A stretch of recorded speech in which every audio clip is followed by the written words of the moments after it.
সামনে যেহেতু রমজান মাস, দামি একটা মাস, আমল করার মাস, আমল করার সিজন, সেই জন্য আল্লাহ নবী নিজে দোয়া করেছেন যে আল্লাহ আমাদের হায়াতের মধ্যে বরকত দিয়া আপনি আমাদেরকে রমজান মাস পর্যন্ত পৌঁছার তৌফিক দান করিয়েন। সকলে আওয়াজ করে বলি আমিন। 2 নাম্বার, আল্লাহ নবীর সম্পদের মধ্যে কামাই রুজিতে বরকতের দোয়া করেছেন। এটা আপনাদের কাছে একটু অন্যরকম মনে হতে পারে যে কামাই রুজিতে বরকতের দোয়া, এটা কেমন কথা?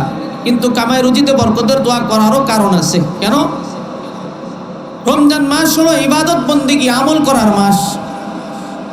আল্লাহর পয়গম্বর কামাই রুজির বরকতের দোয়া করেছেন এই জন্য যে রজব মাস এবং শাবান মাস, এই 2 মাসের মধ্যে যেন কামাই রুজিতে আল্লাহ বরকত দেয়, আর রমজান মাসে গিয়ে যেন কামাই রুজির টেনশনটা মাথার মধ্যে কম থাকে, আমলের টেনশনটা যেন মাথার মধ্যে বেশি থাকে।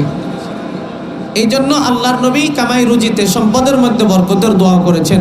সুতরাং আমরাও এই দোয়াটা যারা পারি তারা তো আলহামদুলিল্লাহ পড়ব, যারা পারি না তারা মুখস্থ করে নিব, এবং অন্তত আল্লাহর নবী যে 2টা জিনিসের দোয়া করেছেন এই বিষয়টা ইনশাআল্লাহ আমরা মাথায় রাখার চেষ্টা করব। আল্লাহ সবাইকে তৌফিক দান করুক, সকলে বলি আমিন। আল্লাহ আমাদের সবাইকে রমজান মাস পর্যন্ত হায়াতকে দীর্ঘায়িত করে দিক, লম্বা করে দিক, সকলে আওয়াজ করে বলি আমিন।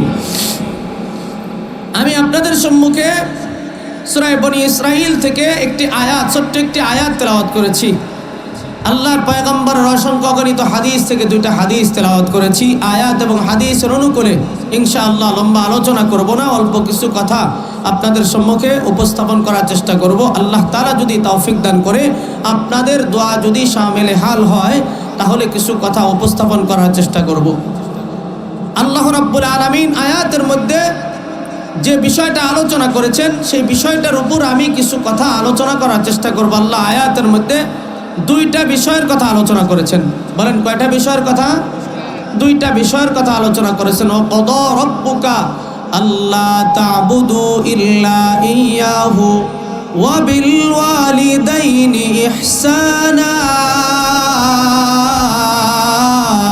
আল্লাহু আকবার বলেন। আল্লাহ আয়াতের মধ্যে 2টা বিষয়ের কথা আলোচনা করেছেন। প্রথম যে বিষয়টা, আল্লাহ তাআলা শুধুমাত্র আল্লাহ তাআলার জন্য ইবাদত বন্দেগী করতে বলেছেন। আল্লাহ ছাড়া কারো জন্য কোনো আমল করা, কোনো ইবাদত বন্দেগী করা, এটা কোনো গ্রহণযোগ্য ইবাদত হবে না, এবং এই ইবাদত আল্লাহ তাআলার দরবারে পৌঁছবে না, আমলনামায় লেখা হবে না। কারণ আখিরাতের ময়দানে, হাসরের ময়দানে অনেক মানুষদের অবস্থা হবে এমন, আমলনামাটা হাতের মধ্যে পাওয়ার পরে আল্লাহকে ডাক দিয়ে বলবেন, আল্লাহ আমলনামা তো হাতের মধ্যে পাইছি, কিন্তু আমি তো রোজা রাখতাম, আমি নামাজ পড়তাম, আমি হজ করতাম, আমি যাকাত দিতাম, আমি তো অনেক আমল করেছি আল্লাহ, কিন্তু আমার আমলনামায় তো এই আমলগুলো লেখা নাই। আল্লাহ তাআলা বলবেন, তুমি যে জন্য করেছিলা সেটা পেয়ে গেছো, অর্থাৎ লৌকিকতার জন্য, মানুষকে দেখানোর জন্য করছিলা। মানুষ আমাকে হাজি বলবে সেই জন্য হজ করেছিলা, মানুষ আমাকে নামাজি বলবে এই জন্য তুমি নামাজ পড়েছিলা, মানুষ আমাকে দানশীল বলবে এই জন্য তুমি রমজান মাস আসলে দান করেছো, যাকাত দিয়েছো, এই সমস্ত কারণে তুমি ভালো কাজগুলো বাস্তবায়ন করার চেষ্টা করেছিলা। উদ্দেশ্য ছিল মানুষ যেন তোমাকে বাহবা দেয়, মানুষ যেন তোমাকে ধন্যবাদ দেয়, সেই জন্য তুমি মানুষকে দেখানোর জন্য এই কাজগুলো করেছিলা। মানুষ তো দেখছে, মানুষের বাহবা তো পাইছো, এখন তোমার আখিরাতে আমলনামার মধ্যে কোনো অংশ নেই। এই জন্য যত ইবাদত করব একমাত্র আল্লাহকে রাজি আর খুশি করার জন্য করব। কথা বলেন ঠিক কিনা? নাকি অন্য কোনো উদ্দেশ্য থাকা যাবে? কোনো উদ্দেশ্য থাকা যাবে না। এই যে ঠান্ডার মধ্যে কষ্ট করে ঠান্ডা পানি দিয়ে অজু করে, টেপের পানি যে ঠান্ডা ঠান্ডা না, অনেক অনেক কষ্ট হয়। আল্লাহু আকবার। এই ঠান্ডা পানি দিয়ে অজু করছেন, আপনি অজু করার পরে আপনি মসজিদে আসছেন, নামাজ আদায় করছেন, এখানে যদি আল্লাহকে রাজি আর খুশি করা উদ্দেশ্য থাকে, তাহলে আল্লাহ তাআলার পক্ষ থেকে ফজিলত পেয়ে যাব। সুবহানাল্লাহ বলে। আর যদি অন্য কোনো উদ্দেশ্য থাকে তাহলে ফজিলত থেকে বঞ্চিত হয়ে যাব। কারণ এই ঠান্ডা পানি দিয়ে অজু করা, আল্লাহর পয়গম্বর হাদিসের মধ্যে ঘোষণা করেছেন, এত কষ্ট করে অজু কইরা আমি নামাজ আদায় করার জন্য মসজিদে আসছি, নামাজ আদায় করব এই নিয়ত করে অজু করেছি, ঠান্ডা পানি দিয়ে অজু করার পরে নিয়ত করব, আল্লাহকে বলবো, আল্লাহ শয়তানের ধোঁকায় ফালাইতে পারে না আমাকে, আল্লাহ শয়তান আমাকে ধোঁকার মধ্যে ফালাইতে পারে না, আল্লাহ কত মানুষকে তো শয়তান ধোঁকার মধ্যে ফালায় দিছে। ওই মানুষগুলো তো এই শীতের কারণে ঘর থেকে বের হয় না, ঠান্ডা পানি দিয়ে ওযু করা লাগবে বিভিন্ন বাহানা করে, এই জন্য মসজিদে নামাজ আদায় করার জন্য আসে না। আল্লাহ, আপনি যেহেতু আমাকে নামাজ আদায় করার সুযোগ করে দিলেন আল্লাহ, এই জন্য আমি ঠান্ডা পানি দিয়ে ওযু করে মসজিদে আসতে পেরেছি। আল্লাহ, এত কষ্ট করে ঠান্ডা পানি দিয়ে ওযু করলাম, আল্লাহ এই কষ্টকে কেন্দ্র কইরা আল্লাহ আপনি আমাদেরকে মাফ করে দিয়েন, আমিন বলেন। আল্লাহ রাব্বুল আলামিনের কাছে যদি ওযু করার পর এইভাবে রব্বে কারীমকে ডাক দিয়ে বলতে পারি, আল্লাহ দুনিয়ার কোনো মানুষকে দেখানোর জন্য না, আল্লাহ তুমি মালিককে রাজি আর খুশি করার জন্য এত কষ্ট করে ঠান্ডা পানি দিয়ে ওযু করলাম, আল্লাহ আল্লাহ তুমি যদি আমাকে মাফ না করো তাহলে কে মাফ করবে আল্লাহ। এই চিন্তা ভাবনা মাথার মধ্যে নিয়া, মাফির চিন্তাটা মাথার মধ্যে নিয়া ওযু কইরা আপনি যখন মসজিদে চলে আসছেন, আপনি যদি আল্লাহকে রাজি আর খুশি করার জন্য নামাজটা আদায় করতে পারেন, রব্বে কারীম এই নামাজের উসিলায় আপনাদের জিন্দেগির গুনাহ খাতাগুলো মাফ করে দিবে, আমিন বলেন। এই জন্য আপনাদেরকে অনুরোধ করে বলতে চাই রে ভাই, যত আমল করব, যে আমল করার সুযোগ পাবো, আমলটা ছোট হোক অথবা বড় হোক, যেই ছোট থেকে ছোট আমল হোক না কেন, বড় থেকে বড় আমল হোক না কেন, প্রত্যেকটা আমল করার ক্ষেত্রে একমাত্র উদ্দেশ্য থাকবে আল্লাহকে রাজি আর খুশি করা। দুনিয়ার কোনো মানুষ দেখলো না দেখলো এই চিন্তা আমার মাথার মধ্যে নাই। বর্তমান সময়ে তো পরিস্থিতি এমন হয়েছে, লৌকিকতার আমল করনেওয়ালা লোক বেশি পাওয়া যায়, কথা বলেন ঠিক কিনা?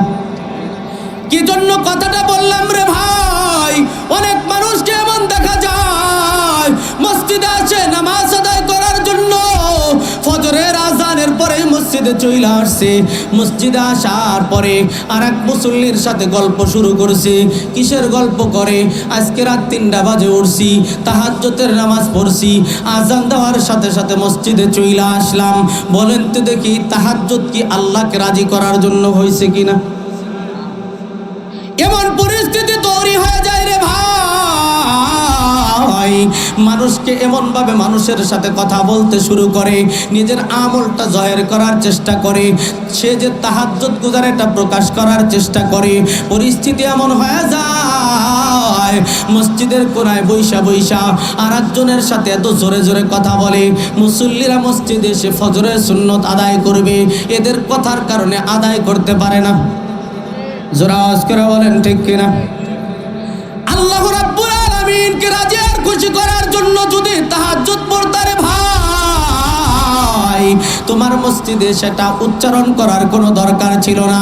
আবার অনেক মানুষ এমন আছে শুধু নিজে তাহাজ্জুদ পড়ে এটাই প্রকাশ করে না, আমার বিবিও তাহাজ্জুদ পড়ে এটাও মসজিদে এসে আলোচনা করে। ও বন্ধু মুসলমান, তুমি নিজে তাহাজ্জুদ পড়ো, বিবি তাহাজ্জুদ পড়ে, ভালো কথা। তুমি নিজে 5 ওয়াক্ত নামাজ আদায় করো, তোমার ফ্যামিলির মানুষগুলো 5 ওয়াক্ত নামাজ আদায় করে, এটা ভালো কথা, কোনো অসুবিধা নাই। এই আমলগুলোর কথা মানুষের সামনে প্রকাশ করার কোনো দরকার নাই। তুমি আল্লাহকে রাজি আর খুশি করার চিন্তা মাথার মধ্যে রাইখা যদি আমল করতে পারতা, তাহলে আল্লাহ তোমার আমলগুলো কবুল করে নিত, কথা বলেন ঠিক কিনা? এই জন্য আপনাদেরকে অনুরোধ করে বলতে চাই রে ভাই, যে আমলটাই করব, আমলটা ছোট হোক অথবা বড় হোক, আমলটা যেন একমাত্র আল্লাহকে রাজি আর খুশি করার জন্য হয়, দুনিয়ার কোনো মানুষকে দেখানোর জন্য যেন না হয়। দুনিয়ার মানুষ দেখলে কোনো অসুবিধা নাই, কিন্তু আমার উদ্দেশ্য যেন এটা না থাকে, আমাকে মানুষ নামাজি বলুক, আমাকে মানুষ হাজি বলুক, আমাকে মানুষ দানশীল বলুক, এই ধরনের চিন্তা ভাবনা গুরু যেন মাথার মধ্যে না থাকে।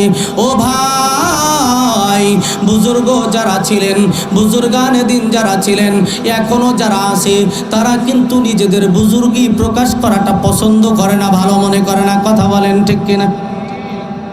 কিন্তু যারা প্রকৃতপক্ষে বুজুর্গ না, তারাই শুধুমাত্র মানুষের সামনে নিজের বুজুর্গি প্রকাশ করার চেষ্টা করে, যে ইচ্ছাকৃতভাবে নিজের বুজুর্গি প্রকাশ করবে, আমি কে তোমরা জানোনি, আমাকে চেনোনি, আমি এটা করি এটা করি এটা করি, আমার এত যোগ্যতা আছে, এই ধরনের যেই কথা যেই মানুষগুলো বলে, সত্যিকার অর্থে এরা বুজুর্গ না, এরা মানুষের মাঝে প্রকাশ করে নিজেদের সম্মানটা বাড়াইতে চায়।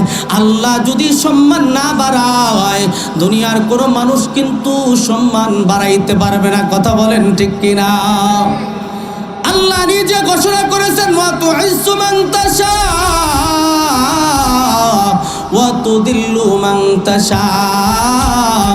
ইজ্জত দেওয়ার মালিক আল্লাহ, বেইজ্জতি করার মালিক আল্লাহ। আল্লাহ চাইলে তোমাকে অনেক সম্মানী বানাইতে পারে, আল্লাহ চাইলে তোমাকে বেইজ্জতি করতে পারে, আল্লাহ চাইলে তোমাকে মানুষের মাঝে অনেক শোহরত দান করায় দিতে পারে, অনেক প্রসিদ্ধ বানায় দিতে পারে। আর আল্লাহ না চাইলে কোনোদিন তুমি হইতে পারবা না। এই জন্য মানুষের মাঝে নিজেদের বুজুর্গি প্রকাশ করার নাম বুজুর্গি না রে ভাই। আল্লাহ তাআলাকে রাজি আর খুশি করার জন্য যদি নেক আমলগুলো বাস্তবায়ন করতে পারো, আর প্রকৃত বুজুর্গ যদি হতে পারো, তাহলে তুমি মানুষের মাঝে প্রকাশ করার কোনো দরকার হবে না। আল্লাহই তোমার বুজুর্গি মানুষের মাঝে প্রকাশ করে দিবে। কথা বলেন ঠিক কিনা? অনেক মানুষ কিন্তু এমন পাওয়া যায়, হ্যাঁ, আমি এটা করি এটা করি, আমি এত বড় বুজুর্গ। বুজুর্গরা নিজেদের বুজুর্গি কোনোদিন প্রকাশ করে না। হযরত উলামা ইকরাম যারা বড় বড় আলেম, আমি এই আমল করি এই আমল করি, এগুলো কি প্রকাশ করে? হ্যাঁ, মাইকের সামনে এসে বিভিন্ন কথা বলে? বলে কেন বলে না? কারণ এটা প্রকাশ করার দরকার নাই। যেই জন্য আমল করছি, আল্লাহকে রাজি আর খুশি করার জন্য করছি, এটা আল্লাহ দেখছেন যে এটাই তো আমার জন্য যথেষ্ট। কথা বলেন ঠিক কিনা?